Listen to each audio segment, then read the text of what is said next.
I want to talk to you about my friend Charlie Crawford. He's a 10-time NFR qualifier. Charlie Crawford, time to just shake it out and win. Got it on him fast, set there up. We are. Here's a day nice money run.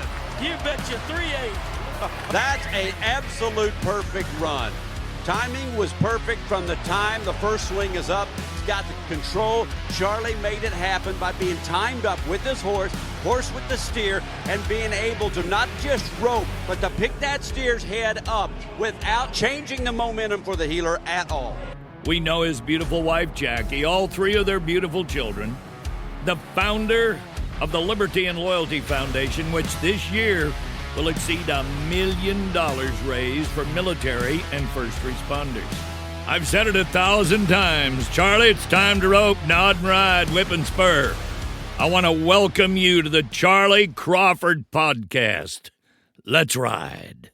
Setting goals. Now, I'm sure you've heard this plenty growing up. You need to set goals.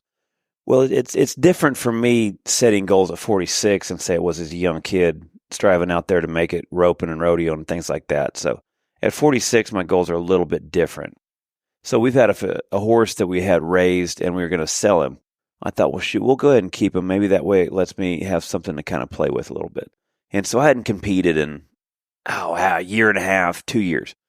And it was one of them things to where if I continued to keep competing, the things that I needed to get done were only going to be half done. And so construction that we had going on, some businesses we had that we was wanting to get going, and I've already competed. And so that had to be put on the side, in the back burner.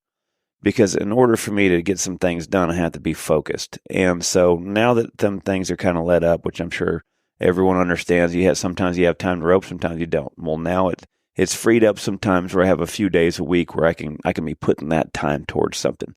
So my goal this year was to get my horse ready for the Futurity Finals in October in Fort Worth. Well, in order to do that, I got to go to 2 Futurities to get them qualified. Well, the good thing about doing that is the fact that it's going to stretch me out.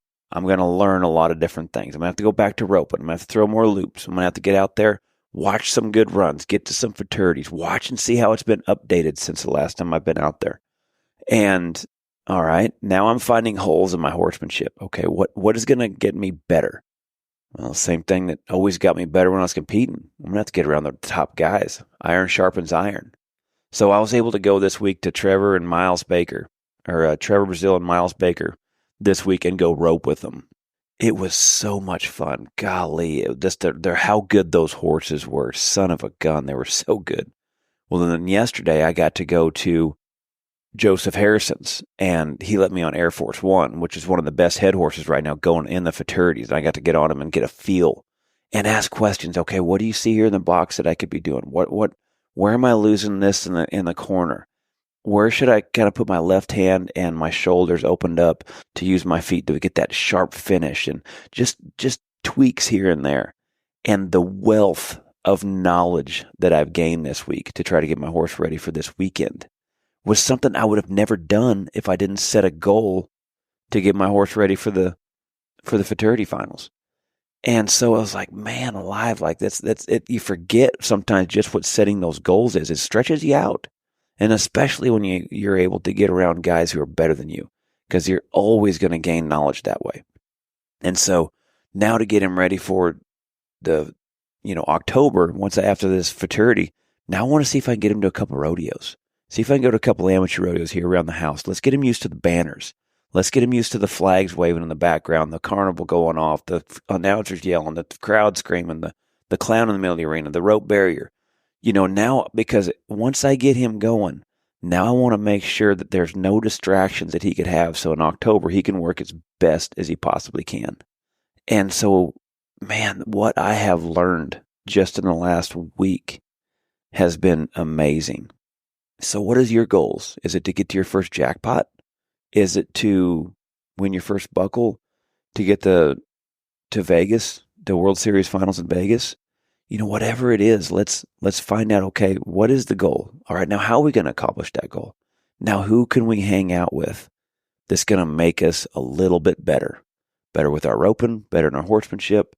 Because if I just keeps hanging out in this little sand trap of myself and just don't ever get outside my little sandbox, then it's kind of the definition of insanity. I was going to keep doing the same things over and over again, and I'm not going to get no different results. And so it's important to be able to get around those guys that are a little bit better, study a little bit. And I'm telling you, sometimes setting goals, you'll be amazed at how much you're going to stretch yourself out. And by the end of the year, you'll be like, man, I've gained a lot this year. And so set those goals. I want to hear about them. Love to hear some messages you guys have. And good luck out there this year. And I hope you guys get those goals smashed.